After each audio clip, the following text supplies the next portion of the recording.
Hello everyone, welcome back to my channel, and those who are new on this channel, please do not forget to subscribe our amazing channel.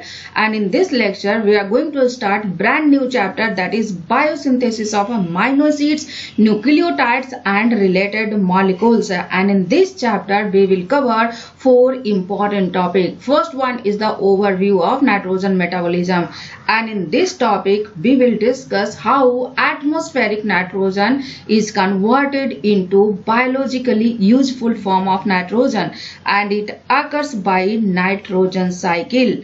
Nitrogen cycle की अगर बात करें तो nitrogen cycle में total 4 steps होते हैं. First one is the fixation of atmospheric nitrogen into ammonia. Second one is the nitrification. Third one is the denitrification and fourth one is the ammonification. And after that we will come to the next topic, that is biosynthesis of amino acids, and then we will cover molecules derived from amino acids, and then biosynthesis and degradation of nucleotides. But before starting the class, this is about me. I am Dr. Manisha Sinha, PhD from Jawaharlal Nehru University, New Delhi, in plant microbe interaction. I have qualified CSIR, UGC, NET, JRF. Apart from that, I have qualified various national level entrance exam at BSc, MSc and PhD level. I have 8+ year research experience in biological sciences, 4+ year teaching experience and published couple of international research paper. Now let's start the lecture. और आज की lecture में हम start करने जा रहे हैं एक new chapter, that is biosynthesis of amino acids, nucleotides and related molecules. But chapter start करने से पहले कुछ इंपॉर्टेंट पॉइंट्स डिस्कस करते हैं. लिविंग सिस्टम में अगर मास की बात करें, लिविंग सिस्टम की अगर मास की बात करें तो लिविंग सिस्टम के जितने भी मास होते हैं उसमें 4 मेजर एलिमेंट्स का कंट्रीब्यूशन होता है. First one is the carbon, second one is the hydrogen, third one is the oxygen and fourth one is the nitrogen. Out of these 4 elements carbon जो होता है सबसे ज्यादा होता है, then hydrogen, then oxygen and then nitrogen. So nitrogen की जो ranking है लिविंग सिस्टम के मास में कंट्रीब्यूशन का, वो after carbon, hydrogen and oxygen है. दूसरी खास बात, जितने भी नाइट्रोजन लिविंग सिस्टम में होते हैं वो 2 कंपाउंड में बॉन्ड अप होते हैं, और वो 2 कंपाउंड क्या है? First one is the amino acids and second one is the nucleotides. First one is the amino acids and second one is the nucleotides. So living system में जितने भी नाइट्रोजन होते हैं वो 2 कंपाउंड में बॉन्ड अप होते हैं. First one is the amino acids and second one is the nucleotides. So इस चैप्टर में हम इन 2 कंपाउंड्स के मेटाबॉलिज्म की बात करेंगे. मेटाबॉलिज्म मतलब क्या होता है? Catabolism and anabolism. Catabolism is degradation, anabolism is synthesis. So इस चैप्टर में हम बात करेंगे अमाइनो एसिड्स की बायोसिंथेसिस का, as well as biosynthesis and degradation of nucleotides. Amino acids की कैटाबॉलिज्म को हम एक इंडिपेंडेंट चैप्टर में डिस्कस करेंगे. सो इस चैप्टर में हम 3 टॉपिक डिस्कस करने वाले हैं. First one is the biosynthesis of amino acids, second one is the biosynthesis of nucleotides and third one is the degradation of nucleotides. Biosynthesis of amino acids and nucleotides की जो pathway होती है, means amino acids and nucleotides की जो biosynthetic pathway होती है उसमें 3 similarity होती है. और वो सिमिलरिटी क्या होती है? First one is the amino acids and nucleotides के अगर स्ट्रक्चर देखें तो इन दोनों में नाइट्रोजन होते हैं, means both are nitrogen containing compound. Amino acids and nucleotides both are nitrogen containing compound. अब सवाल ये है कि ये नाइट्रोजन का सोर्स क्या है? अमाइनो एसिड्स में नाइट्रोजन का सोर्स क्या है एंड न्यूक्लियोटाइड्स में नाइट्रोजन का सोर्स क्या है? सो अमाइनो एसिड्स एंड न्यूक्लियोटाइड्स में नाइट्रोजन की सोर्स की अगर बात करें तो ये दोनों का सोर्स कॉमन होता है. Means amino acids and nucleotides के बायोसिंथेटिक पाथवे में जो नाइट्रोजन का सोर्स होता है वो दोनों सेम होता है. सेकेंड सिमिलरिटी की अगर बात करें तो अमाइनो एसिड्स एंड न्यूक्लियोटाइड्स का जो बायोसिंथेटिक पाथवे है वो एक्सटेंसिवली इंटर रिलेटेड होता है. क्या होता है? एक्सटेंसिवली इंटर रिलेटेड होता है. अब सवाल यह है कि एक्सटेंसिवली इंटर रिलेटेड का मतलब क्या है। एक्सटेंसिवली इंटर रिलेटेड का मतलब यह है कि अमाइनो एसिड्स का जो बायोसिंथेटिक पाथवे है एंड न्यूक्लियोटाइड्स के जो बायोसिंथेटिक पाथवे हैं, दोनों में काफी सारे इंटरमीडिएट्स कॉमन होते हैं। Means in both the pathway several intermediates are common. काफी सारे इंटरमीडिएट्स जो होते हैं वो कॉमन होते हैं। नेक्स्ट पॉइंट की अगर बात करें, मीन्स थर्ड सिमिलरिटी की अगर बात करें, तो अमाइनो एसिड्स के बायोसिंथेटिक पाथवे और न्यूक्लियोटाइड्स के बायोसिंथेटिक पाथवे की जो केमिस्ट्री होती है वो कॉमन होती है। क्या होती है? केमिस्ट्री जो होती है वो कॉमन होती है। अब केमिस्ट्री से मतलब क्या है?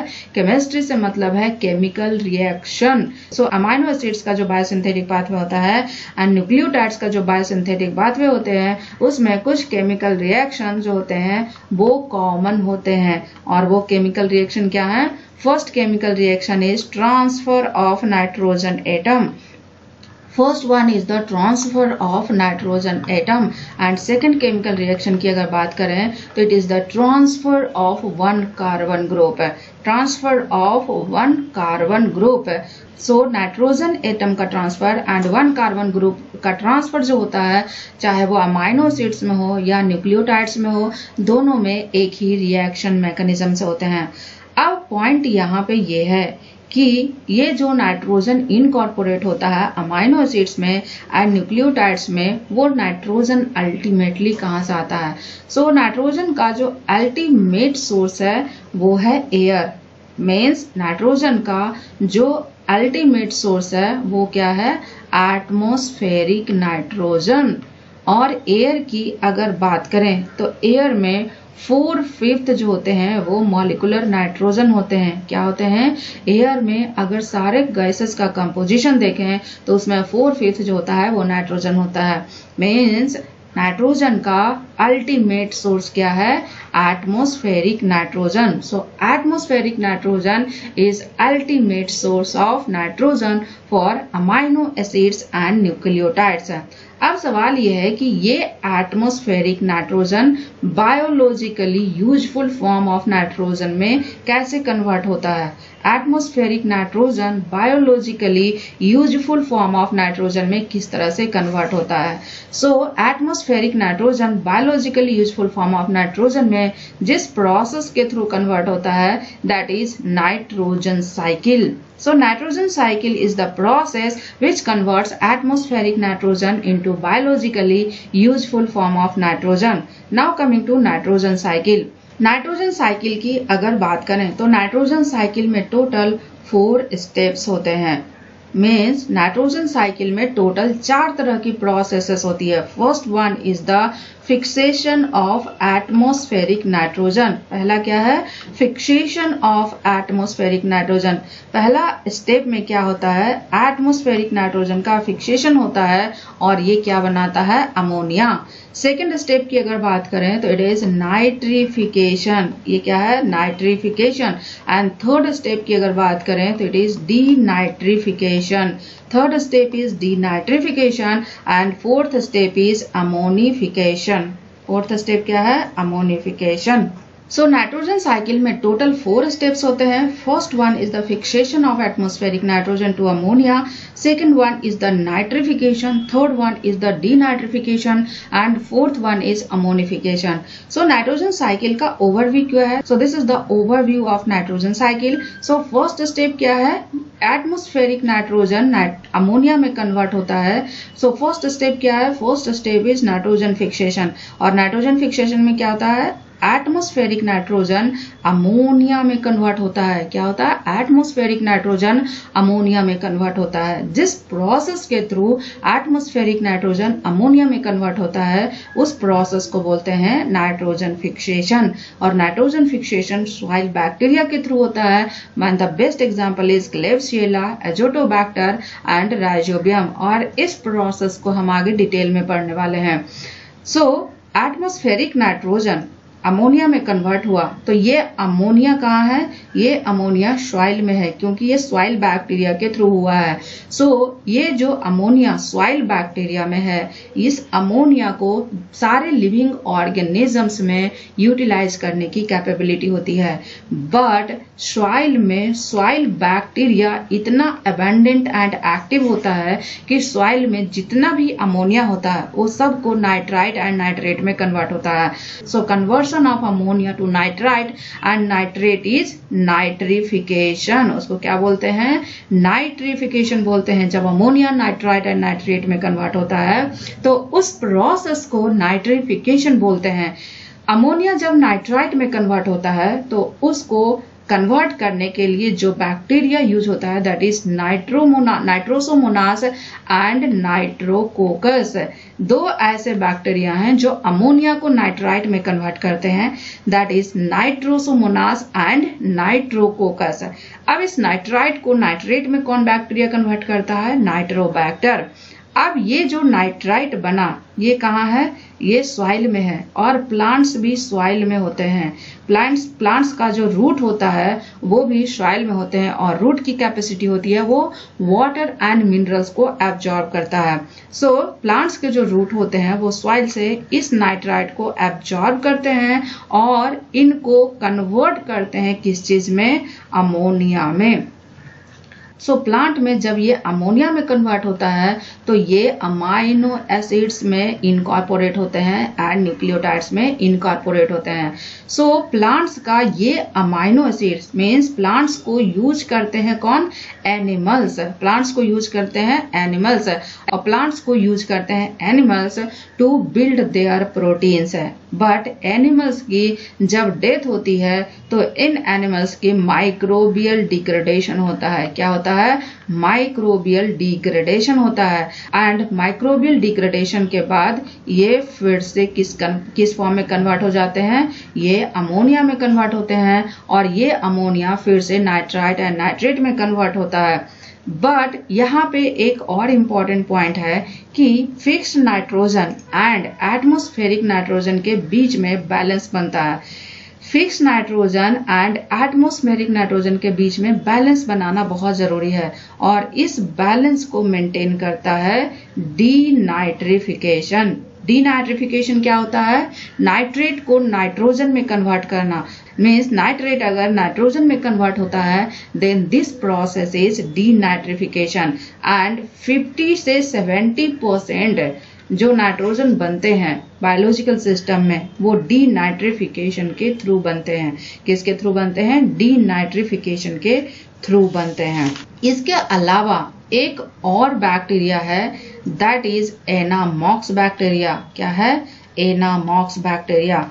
एनामॉक्स बैक्टीरिया की खास बात यह है कि ये एनारोबिक कंडीशन में अमोनिया के ऑक्सीडेशन को प्रमोट करता है। क्या करता है, it promotes anaerobic ammonia oxidation.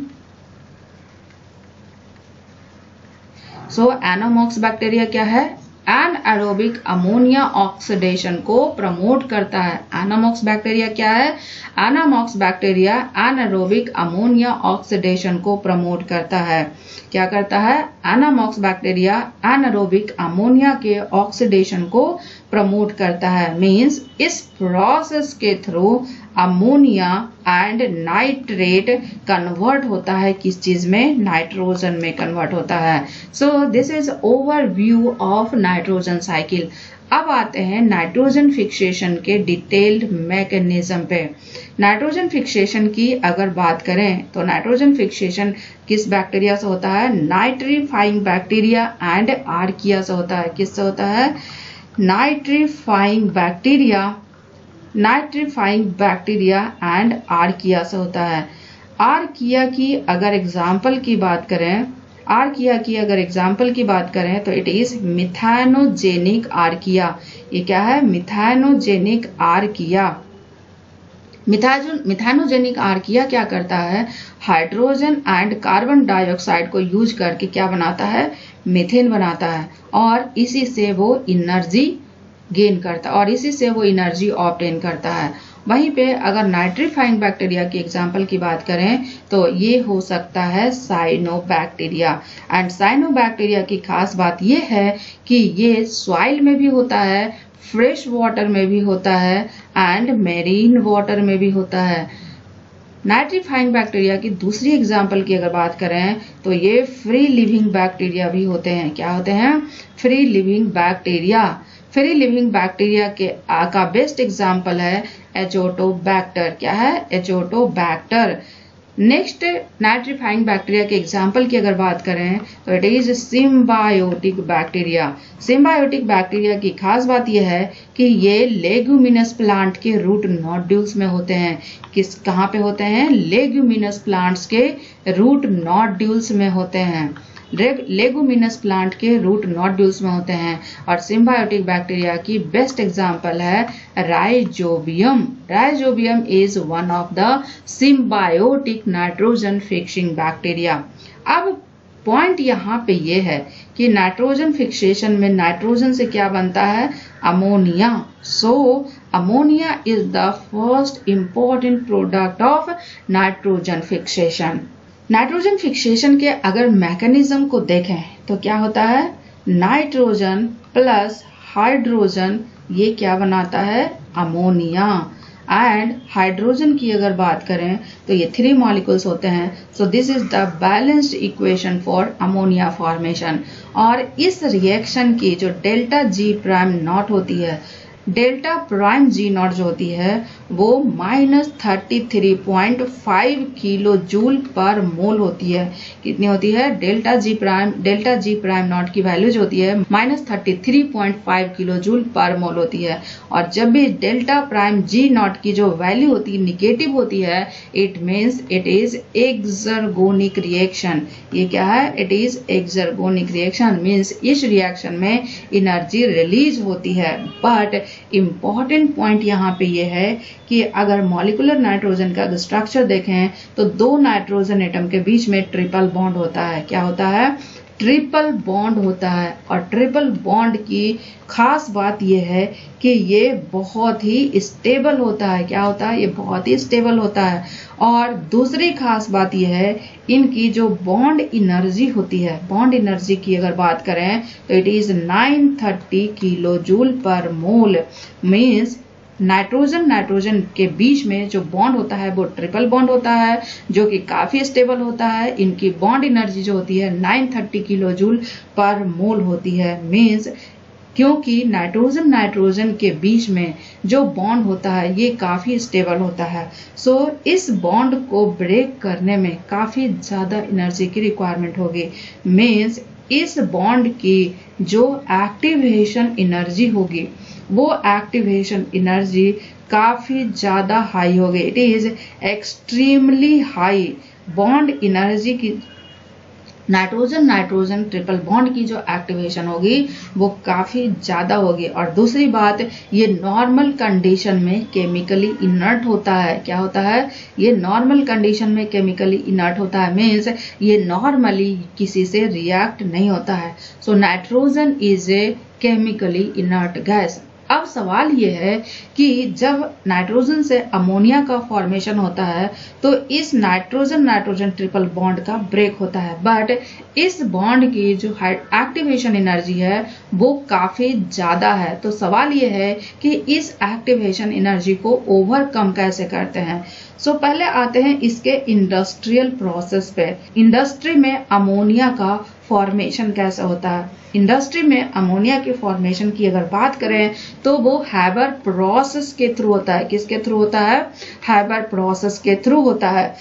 और इस प्रोसेस में इस एक्टिवेशन एनर्जी को ओवरकम करने के लिए जो टेम्परेचर यूज करते हैं वो टेम्परेचर होता है कितना? 400 से 500 डिग्री सेल्सियस। और दूसरा, नाइट्रोजन एंड हाइड्रोजन का जो प्रेशर होता है वो प्रेशर जो होता है वो tens of thousands of kilo pascal होता है। कितने होते हैं? Tens of thousands of kilo pascal. Tens of thousands of kilo pascals. So ammonia का जो इंडस्ट्रियल प्रोडक्शन होता है वो हैबर प्रोसेस के थ्रू होता है, और हैबर प्रोसेस में एक्टिवेशन एनर्जी को ओवरकम करने के लिए high temperature and high pressure use करते हैं।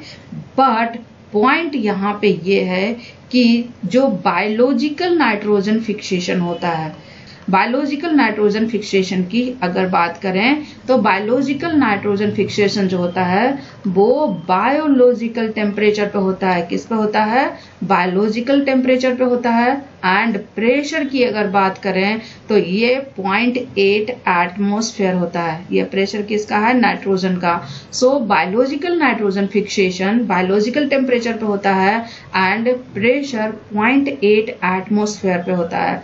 तो सवाल ये है कि इस बायोलॉजिकल टेम्परेचर पे एंड इतना लो प्रेशर पे एक्टिवेशन एनर्जी को ओवरकम कैसे करते हैं?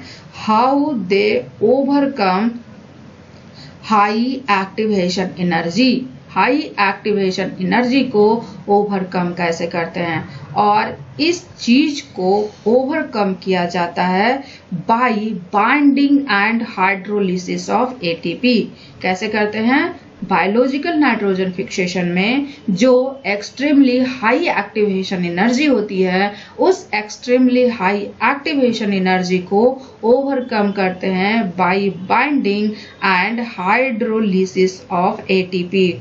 एटीपी की बाइंडिंग एंड हाइड्रोलिसिस से उस हाई एक्टिवेशन एनर्जी को ओवरकम करते हैं। एंड बायोलॉजिकल नाइट्रोजन फिक्सेशन की खास बात यह है कि बायोलॉजिकल नाइट्रोजन फिक्सेशन एक बहुत ही एलिगेंट प्रोटीन के थ्रू होती है and that protein is nitrogenase complex. Nitrogenase complex is involved in biological nitrogen fixation। So nitrogenase complex जो है वो बायोलॉजिकल नाइट्रोजन फिक्सेशन में इन्वॉल्व होता है। सो बायोलॉजिकल नाइट्रोजन फिक्सेशन किसके थ्रू होता है? नाइट्रोजिनेज कॉम्प्लेक्स के थ्रू, जो कि एक एंजाइम है and it is highly conserved complex of protein. Nitrogenase complex की अगर बात करें तो नाइट्रोजिनेज कॉम्प्लेक्स के दो क्रूशियल कंपोनेंट्स होते हैं। क्या होते हैं? नाइट्रोजिनेज कॉम्प्लेक्स के दो क्रूशियल कंपोनेंट्स होते हैं और ये दो कंपोनेंट्स कौन कौन है? First one is the di nitrogenase reductase. First one क्या है? Die nitrogenase reductase. Second one is the di nitrogenase. Die nitrogenase reductase and die nitrogenase दो इंपॉर्टेंट कंपोनेंट्स हैं किसके? नाइट्रोजिनेज कॉम्प्लेक्स के। अब पॉइंट यहाँ पे ये है कि इस die nitrogenase reductase and die nitrogenase इन दोनों में डिफरेंस क्या है? दोनों की कैरेक्टरिस्टिक फीचर क्या है? सो पहले आते हैं डाई नाइट्रोजिनेज रिडक्टेज पे। डाई नाइट्रोजिनेज रिडक्टेज की खास बात यह है कि ये डाइमर होते हैं। क्या होते हैं? डाइमर होते हैं। और ये जो डाइमर हैं दो आइडेंटिकल सब यूनिट के हैं। क्या हैं? डाइमर ऑफ टू आइडेंटिकल सब यूनिट्स। दो आइडेंटिकल सब यूनिट्स का डाइमर है।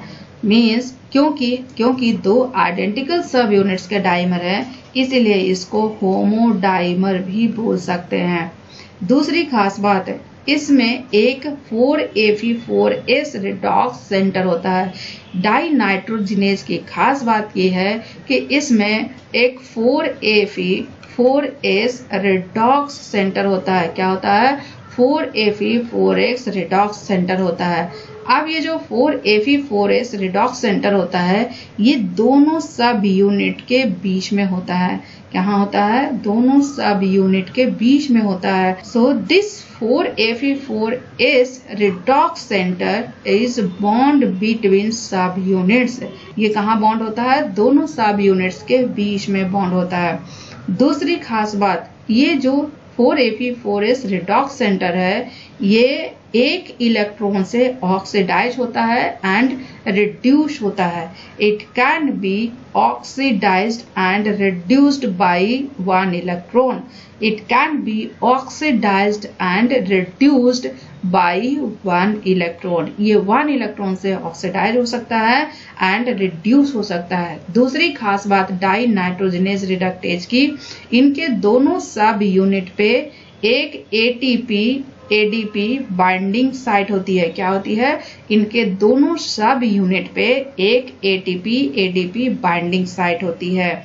सो इन टोटल अगर डाई नाइट्रोजनेज रिडक्टेज की बात करें तो इनमें 2 एटीपी एडीपी बाइंडिंग साइट होती है। क्या होती है?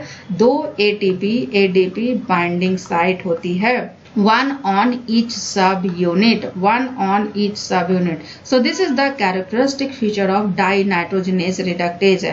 डाइनाइट्रोजनेस रिडक्टेज की खास बात क्या है? ये डाइमर है 2 आइडेंटिकल सब यूनिट्स का, इसलिए इसको होमोडाइमर बोलते हैं। इसमें एक 4Fe4S रिडॉक्स सेंटर होता है और ये 4Fe4S रिडॉक्स सेंटर दोनों सब यूनिट के बीच में बाउंड रहते हैं। ये जो 4Fe4S रिडॉक्स सेंटर है ये एक इलेक्ट्रॉन से ऑक्सीडाइज एंड रिड्यूस होता है। इनके अलावा इन दोनों सब यूनिट पे एक एक एटीपी एडीपी बाइंडिंग साइट होती है। Now coming to dinitrogenase. Dinitrogenase की अगर बात करें तो ये टेट्रामर होते हैं and it is the tetramer of 2 different subunit, और 2 डिफरेंट सब यूनिट की 2 कॉपी होती है। क्या होती है? 2 डिफरेंट सब यूनिट की 2 कॉपी होती है। This is the 2 different subunit और ईच सब यूनिट के 2 कॉपी होते हैं। Means it is hetero means it is a tetramer of 2 different subunits. It is tetramer of 2 different subunits. दूसरी खास बात है, इसमें आयरन एंड मॉलिब्डेनम दोनों होते हैं, जबकि डाई नाइट्रोजनेज रिडक्टेज में सिर्फ और सिर्फ आयरन होते हैं। बल्कि डाई नाइट्रोजनेज में आयरन भी होता है एंड मॉलिब्डेनम होता है। डाइनाइट्रोजनेज की अगर रिडॉक्स सेंटर की अगर बात करें तो डाइनाइट्रोजनेज का जो रिडॉक्स सेंटर है उसमें टोटल 2 मॉलिब्डेनम होते हैं, 32 Fe होते हैं एंड 30 सल्फर होते हैं। सो 2 मॉलिब्डेनम होता है, 32 Fe होता है एंड 30 सल्फर होता है।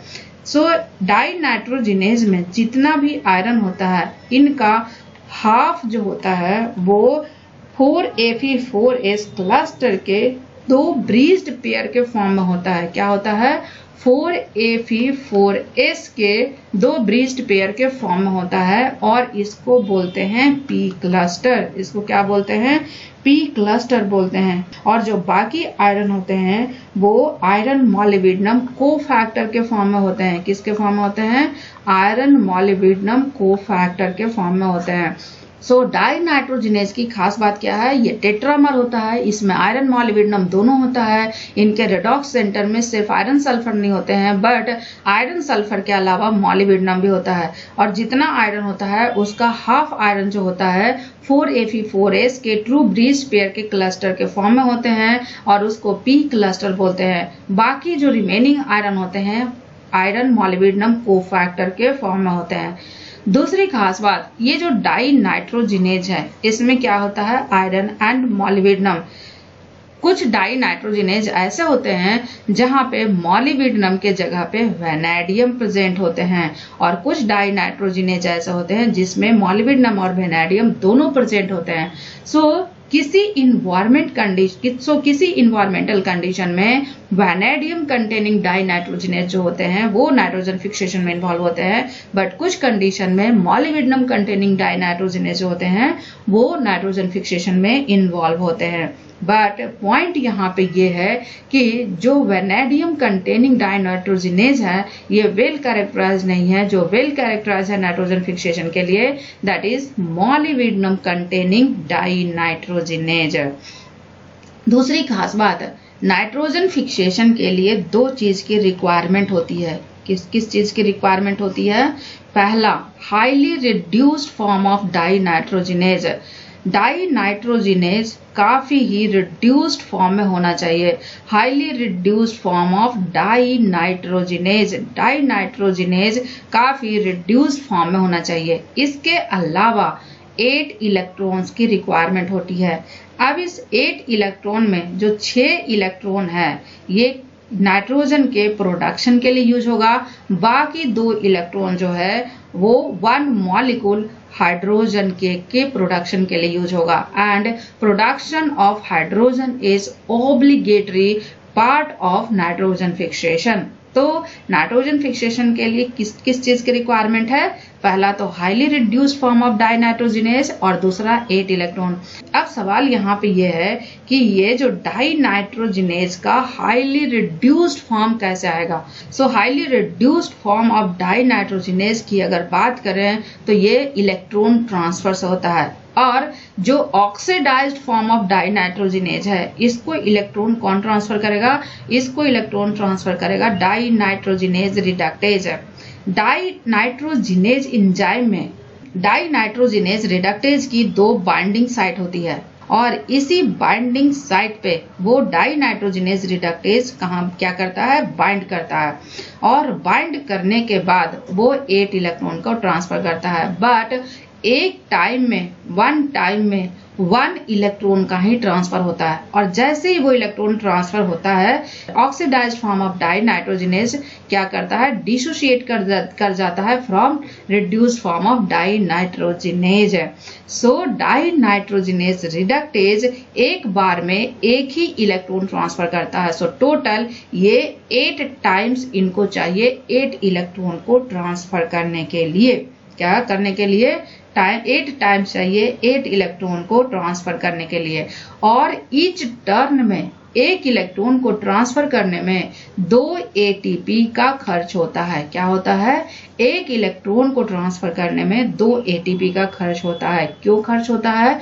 क्योंकि डाई नाइट्रोजिनेज आसानी से इलेक्ट्रॉन ट्रांसफर नहीं करता है, इस पे ATP की बाइंडिंग होती है, और ये ATP 2 काम करता है। 2 काम क्या करता है? एक तो केमिकल एनर्जी प्रोवाइड करता है और दूसरा बाइंडिंग एनर्जी प्रोवाइड करता है। सो ATP 2 काम करता है, केमिकल एनर्जी प्रोवाइड करता है एंड बाइंडिंग एनर्जी प्रोवाइड करता है। सो जैसे ही डाई नाइट्रोजिनेज पे ATP बाइंड करता है इसमें क्या होता है?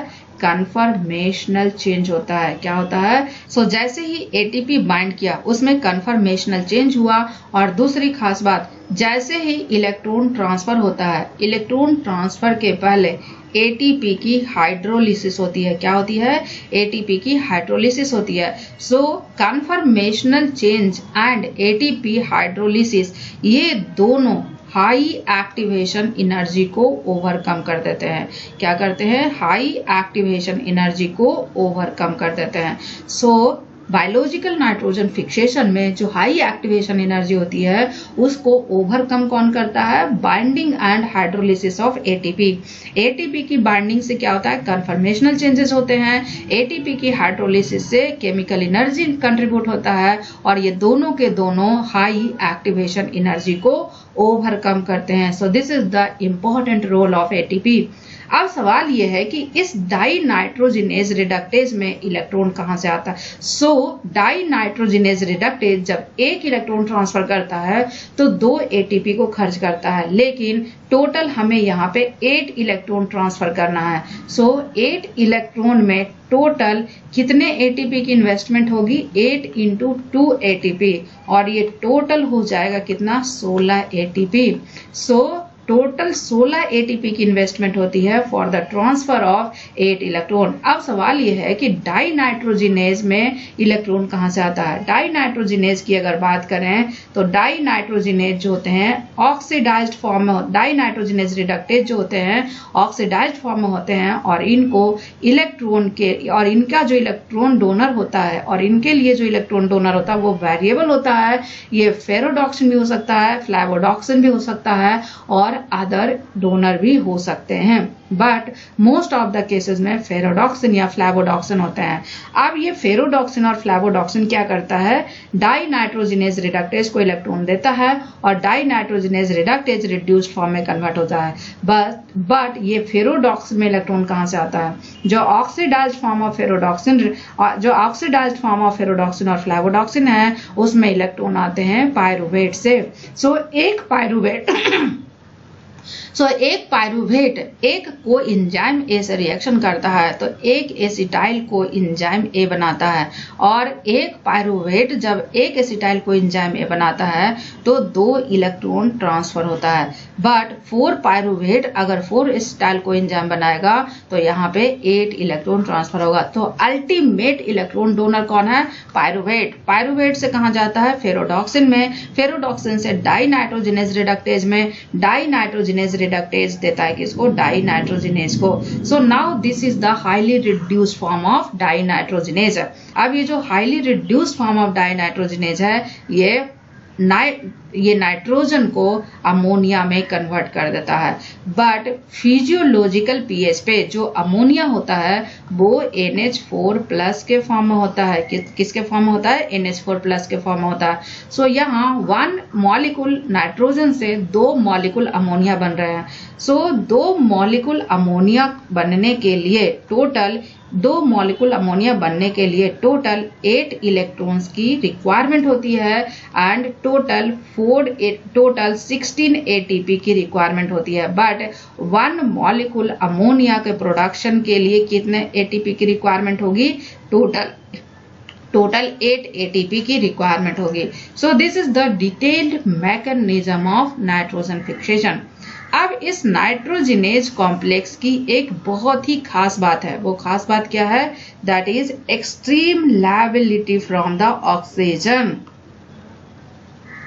It is extreme labile from oxygen. ये ऑक्सीजन से काफी ज्यादा लेबाइल होता है, मीन्स ऑक्सीजन के प्रेजेंस में नाइट्रोजिनेज कॉम्प्लेक्स की अगर बात करें तो वो इनएक्टिव हो जाता है। क्या होता है, ऑक्सीजन के प्रेजेंस में नाइट्रोजिनेज कॉम्प्लेक्स जो होता है वो इनएक्टिव हो जाता है। कब होता है, ऑक्सीजन के प्रेजेंस में। तो सवाल यहाँ पे ये है कि इस ऑक्सीजन से नाइट्रोजिनेज कॉम्प्लेक्स अपने आप को किस तरह से बचाता है। सो नाइट्रोजिनेज कॉम्प्लेक्स की अगर बात करें तो ये फ्री लिविंग बैक्टीरिया में भी होगा एंड सिम्बायोटिक बैक्टीरिया में भी होगा। और जो बैक्टीरिया होते हैं वो इस नाइट्रोजिनेज कॉम्प्लेक्स को ऑक्सीजन टॉक्सिसिटी से बचाने के लिए बहुत सारे तरीके ढूंढते हैं। पहला तरीका जो फ्री लिविंग बैक्टीरिया है, कौन है, फ्री लिविंग बैक्टीरिया की अगर बात करें तो फ्री लिविंग बैक्टीरिया 2 तरीके से नाइट्रोजिनेज कॉम्प्लेक्स की ऑक्सीजन टॉक्सिसिटी को बचाता है। पहला तरीका, या तो वो एनएरोबिकली सर्वाइव करता है। क्या करता है, एनएरोबिकली सर्वाइव करता है। दूसरा तरीका, ऑक्सीजन के प्रेजेंस में नाइट्रोजिनेज कॉम्प्लेक्स की सिंथेसिस को सप्रेस कर देता है। क्या करता है, नाइट्रोजिनेज कॉम्प्लेक्स की सिंथेसिस को सप्रेस कर देता है। दूसरी खास बात, सिम्बायोटिक बैक्टीरिया कैसे ओवरकम करता है। सिम्बायोटिक बैक्टीरिया की अगर बात करें तो सिम्बायोटिक बैक्टीरिया लेग्यूमिनस प्लांट्स के रूट नोड्यूल्स में होते हैं। कहाँ होते हैं, लेग्यूमिनस प्लांट्स के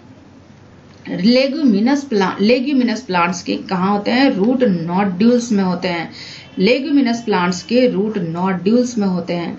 रूट नोड्यूल्स में जब ये होते हैं तो रूट नोड्यूल्स में सिट्रिक एसिड इंटरमीडिएट्स होते हैं। क्या होते हैं, सिट्रिक एसिड साइकिल का इंटरमीडिएट्स प्रेजेंट होता है। अब ये जो सिट्रिक एसिड साइकिल का इंटरमीडिएट है, इस चीज को बैक्टीरिया यूज करता है एज ए एनर्जी सोर्स। क्या यूज करता है, as a energy source. So plants क्या प्रोवाइड किया, एनर्जी सोर्स है। दूसरी खास बात, रूट नोड्यूल्स में जो बैक्टीरिया रहता है वो बैक्टीरिया के एक ऐसे इन्वायरमेंट में रहता है जो उस इन्वायरमेंट से सारे ऑक्सीजन बाइंड कर लेते हैं। और उस इन्वायरमेंट, और वो कौन सा इन्वायरमेंट है, that is solution of oxygen binding heme protein. क्या है, it is solution of oxygen binding heme protein. और इस हीम प्रोटीन का नाम क्या है, इस हीम प्रोटीन का नाम है लेग हीमोग्लोबिन। लेग हीमोग्लोबिन के सॉल्यूशन में रहता है। अब इस लेग हीमोग्लोबिन की खास बात यह है कि ये प्रोड्यूस होता है किससे से, प्लांट के द्वारा। It is produced by plant. Leg haemoglobin produced by plant, but इस लेग हीमोग्लोबिन का जो आयरन है ये बैक्टीरिया के द्वारा कंट्रीब्यूट किया जाता है।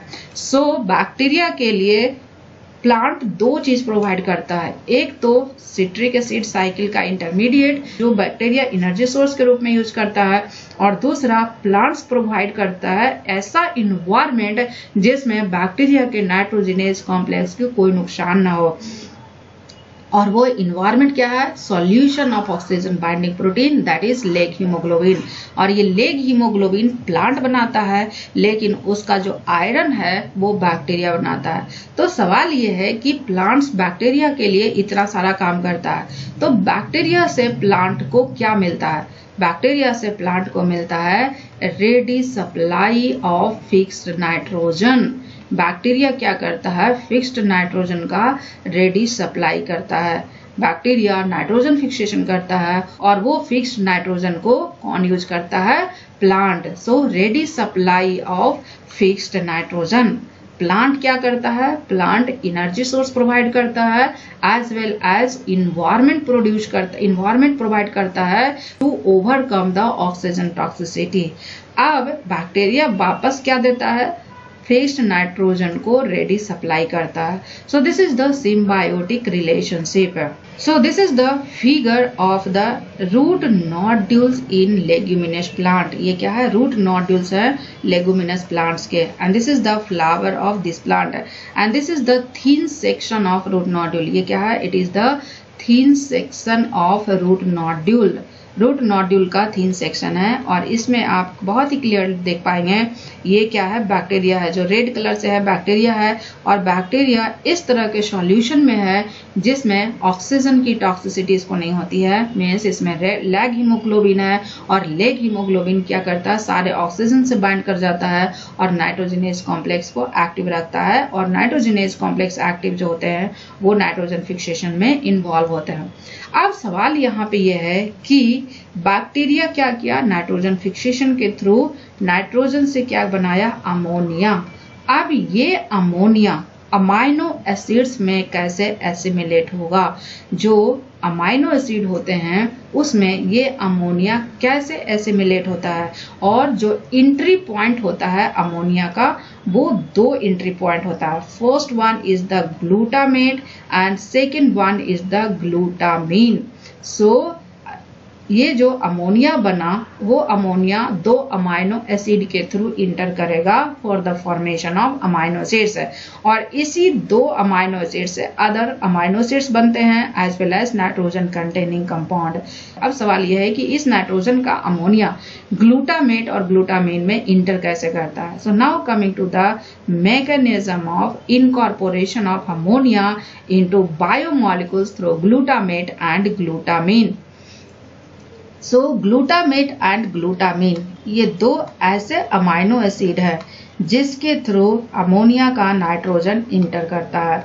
ग्लूटामेट एंड ग्लूटामीन ये दो अमाइनो एसिड हैं जिसके थ्रू इंटर करता है। अब ये जो एंट्री होती है ये दो स्टेप में होती है। कितने स्टेप में होती है, दो स्टेप में होती है। फर्स्ट स्टेप जो कैटालाइज होता है वो ग्लूटामीन सिंथेटेज से होता है। किससे होता है, ग्लूटामीन सिंथेटेज से होता है। और क्योंकि ये सिंथेटेज है, सिंथेटेज का मतलब क्या हुआ, it is ATP dependent process. Glutamine synthetase क्या करता है, सिंथेटेज मतलब synthesis process by using ATP. So वैसा सिंथेसिस, सो इस सिंथेसिस में ग्लूटामीन की सिंथेसिस होती है, इसलिए इसका नाम है ग्लूटामीन सिंथेटेज। अब ये ग्लूटामीन कैसे बनाता है, ये बनाता है ग्लूटामेट को रिएक्शन कराता है किससे, अमोनियम आयन से। और जब ग्लूटामेट अमोनियम आयन से रिएक्शन करता है तो ये क्या बनेगा, ग्लूटामीन बनेगा। सो ग्लूटामेट अमोनियम आयन से रिएक्शन करता है तो ग्लूटामीन बनता है, और इस रिएक्शन को जो एंजाइम कैटालाइज करता है दैट इज ग्लूटामीन सिंथेटेज। और ये रिएक्शन 2 स्टेप में होता है। फर्स्ट स्टेप की अगर बात करें तो ग्लूटामेट पहले एटीपी से रिएक्ट करता है। किससे रिएक्ट करता है, ग्लूटामेट पहले एटीपी से रिएक्ट करता है और ये एक इंटरमीडिएट बनाता है that is gamma glutamyl phosphate. क्या होता है, gamma glutamyl phosphate and gamma glutamyl phosphate के अलावा एक एटीपी रिलीज होता है। इनकी जो दूसरी स्टेप है उसमें gamma glutamyl phosphate ammonium ion से रिएक्ट करता है। Gamma glutamyl phosphate reacts with ammonium ion, ये क्या बनाता है, glutamine and inorganic phosphate and hydrogen ion. अब इन दोनों रिएक्शन को समराइज करें तो हमें कुछ इस तरह से रिएक्शन बनेगा, glutamate plus ammonium ion plus ATP, और ये क्या बनाएगा, glutamine plus ADP plus inorganic phosphate plus hydrogen ion. So this is the first reaction of the entry of nitrogen of ammonia into amino acids. जो second step है वो catalyse होता है glutamate synthase से। किससे, ग्लूटामेट सिंथेज से। Glutamate synthase मतलब ये ग्लूटामेट का फॉर्मेशन करेगा। ग्लूटामेट सिंथेज की अगर बात करें, ग्लूटामेट सिंथेज क्या करता है, ग्लूटामीन से ग्लूटामेट बनाता है। क्या बनाता है, ये बनाएगा ग्लूटामीन से ग्लूटामेट। अब ये कैसे बनाएगा, इसके लिए एक एसिड की जरूरत पड़ती है that is alpha ketoglutarate. Alpha ketoglutarate की अगर बात करें तो ये रिएक्शन करेगा किस चीज से, ग्लूटामीन से, और अल्फा कीटोग्लूटरेट ग्लूटामीन से रिएक्शन करेगा और इसके लिए चाहिए एक NADPH, एक चाहिए H+, तो ये क्या बनाएगा, 2 मॉलिक्यूल ग्लूटामेट। क्या बनाएगा, 2 molecule glutamate plus NADP+। So this is the first reaction and this is the second reaction. यहाँ पे एक ग्लूटामेट यूज हो रहा है, 2 ग्लूटामेट बन रहा है। मीन्स अगर ओवरऑल रिएक्शन की बात करें, नेट रिएक्शन की अगर बात करें तो नेट रिएक्शन में क्या होगा, अल्फा कीटोग्लूटरेट की जरूरत पड़ेगी। एक अल्फा कीटोग्लूटरेट अमोनियम आयन से रिएक्ट किया, इसके लिए एक NADPH की रिक्वायरमेंट होगी प्लस एक ATP की रिक्वायरमेंट होगी, और ये क्या बनाएगा, ग्लूटामेट, एक मॉलिक्यूल ग्लूटामेट बनाएगा और एक मॉलिक्यूल NADP+ बनाएगा और ADP बनाएगा प्लस इनऑर्गेनिक फॉस्फेट रिलीज हो गया, प्लस इनऑर्गेनिक फॉस्फेट रिलीज हो गया। सो नेट रिएक्शन की अगर बात करें तो ये जो अमोनियम आयन है ये फाइनली किस चीज में कन्वर्ट हो गया, ग्लूटामेट। मीन्स अमोनियम आयन का जो नाइट्रोजन है वो इंटर हो गया किस चीज में, ग्लूटामेट में। सो this is the overall pathway for the entry of nitrogen of ammonium ion into amino acids. But यहाँ पे इंपॉर्टेंट पॉइंट कुछ है, जैसे ग्लूटामेट सिंथेटेज जो होते हैं ये सारे ऑर्गेनिजम्स में होते हैं, जबकि ग्लूटामेट सिंथेज, ग्लूटामीन सिंथेज की अगर बात करें तो ये सारे ऑर्गेनिजम्स में होते हैं, जबकि ग्लूटामेट सिंथेज की अगर बात करें तो ये सिर्फ प्लांट्स एंड बैक्टीरिया में होता है। किस में होता है, प्लांट्स एंड बैक्टीरिया में होता है, ये एनिमल्स में प्रेजेंट नहीं होते हैं। ग्लूटामेट सिंथेज एनिमल्स में एब्सेंट होते हैं। तो अब सवाल यहाँ पे ये है कि एनिमल्स में ये प्रोसेस किसके थ्रू होता है। एनिमल्स की बात करें तो एनिमल्स में ये होता है किसके through, transamination of alpha ketoglutarate. किसके थ्रू होता है, ट्रांसएमिनेशन ऑफ अल्फा कीटोग्लूटरेट के थ्रू होता है। बट कुछ कंडीशन में ग्लूटामेट डिहाइड्रोजिनेज के थ्रू भी होता है। किसके थ्रू होता है, ग्लूटामेट डिहाइड्रोजिनेज के थ्रू भी होता है। कुछ ग्लूटामेट डिहाइड्रोजिनेज से भी बनते हैं और ग्लूटामेट डिहाइड्रोजिनेज यूकैरियोटिक सेल्स में प्रेजेंट होते हैं, चाहे वो प्लांट्स हो चाहे वो एनिमल्स हो। Means glutamate dehydrogenase plants and animals दोनों में प्रेजेंट होते हैं। और ये कहाँ प्रेजेंट होता है? माइटोकॉन्ड्रिया के मैट्रिक्स में प्रेजेंट होता है। कहाँ प्रेजेंट होता है? माइटोकॉन्ड्रिया के मैट्रिक्स में प्रेजेंट होता है। सो इस पाथवे के थ्रू तो ग्लूटामेट बनता ही है, कुछ ग्लूटामेट डिहाइड्रोजिनेज के थ्रू भी बनते हैं। सो अब सवाल यहाँ पे ये है कि इस नाइट्रोजन की एंट्री को रेगुलेट कैसे करते हैं। एंड नाइट्रोजन की जो एंट्री पॉइंट को रेगुलेट करता है that is through glutamine synthetase. So now coming to regulation of nitrogen metabolism. और नाइट्रोजन मेटाबॉलिज्म की रेगुलेशन की बात करें तो ये कैसे होगा? ग्लूटामिन सिंथेटेज के थ्रू होता है। किसके थ्रू होता है? ग्लूटामिन सिंथेटेज के थ्रू होता है। ग्लूटामिन सिंथेटेज को रेगुलेट करके हम नाइट्रोजन मेटाबॉलिज्म को रेगुलेट कर सकते हैं। अब इस ग्लूटामिन सिंथेटेज की जो रेगुलेशन होती है वो दो तरीके से होती है। First one is the allosteric regulation. क्या है? First one is the allosteric regulation and second one is the covalent modification. Allosteric regulation and covalent modification. Allosteric regulation की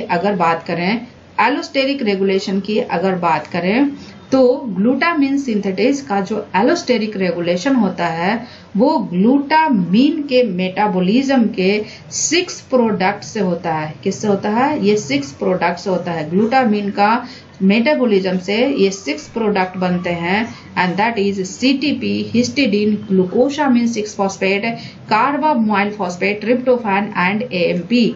और ये सारे के सारे ग्लूटामिन सिंथेटेज को इनहिबिट करता है।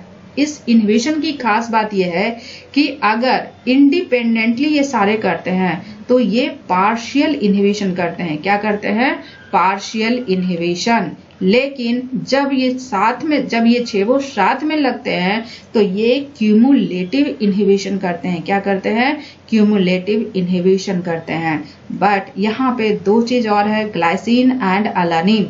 ग्लाइसिन एंड अलानिन की अगर बात करें, सेल के अमाइनो एसिड मेटाबॉलिज्म का जो जनरल स्टेटस होता है उसके इंडिकेटर की तरह काम करते हैं। ग्लाइसिन और अलानिन की अगर बात करें तो ग्लाइसिन और अलानिन की अगर बात करें तो ये सेल में जो अमाइनो एसिड मेटाबॉलिज्म होते हैं उनकी जनरल स्टेटस को इंडिकेट करता है।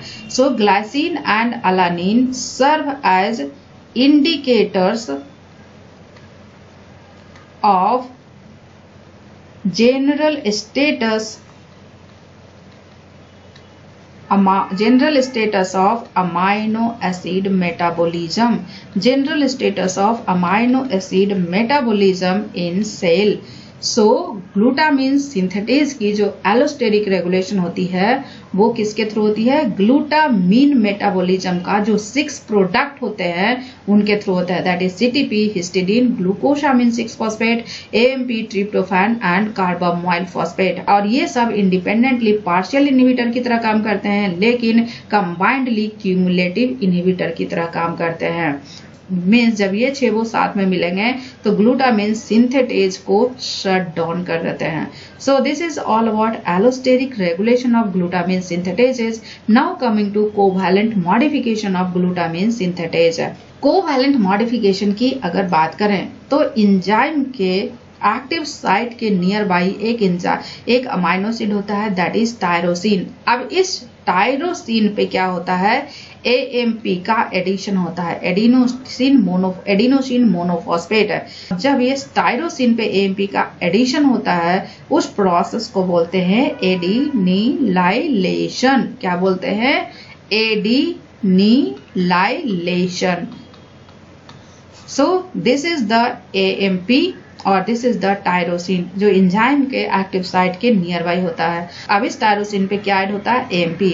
टायरोसिन पे जब AMP ऐड होता है तो उस प्रोसेस को बोलते हैं एडिनिलाइलेशन। सो ये जो एडिनिलाइलेशन का प्रोसेस है ये एलोस्टेरिक इनहिबिटर्स के लिए सेंसिटिविटी को क्या करता है, इंक्रीज करता है। सो एडिनिलाइलेशन एंड एडिनिलाइलेशन, ये जो प्रोसेस है ये जिस एंजाइम के थ्रू होता है दैट इज एडिनिलाइल ट्रांसफरेज, जिसको एटी से रिप्रेजेंट करते हैं। क्या करते हैं, एडिनिलाइल ट्रांसफरेज, जिसको एटी से रिप्रेजेंट करते हैं। एटी की जो एक्टिविटी होती है वो तीन चीजों से रिस्पॉन्ड होती है। First one is the glutamine, second one is the alpha ketoglutarate and third one is the ATP. इसके अलावा इनऑर्गेनिक फॉस्फेट्स। एटी की जो एक्टिविटी होती है वो glutamine, alpha ketoglutarate, ATP and inorganic phosphate को रिस्पॉन्ड करता है। बट यहाँ पे स्टोरी खत्म नहीं होती है।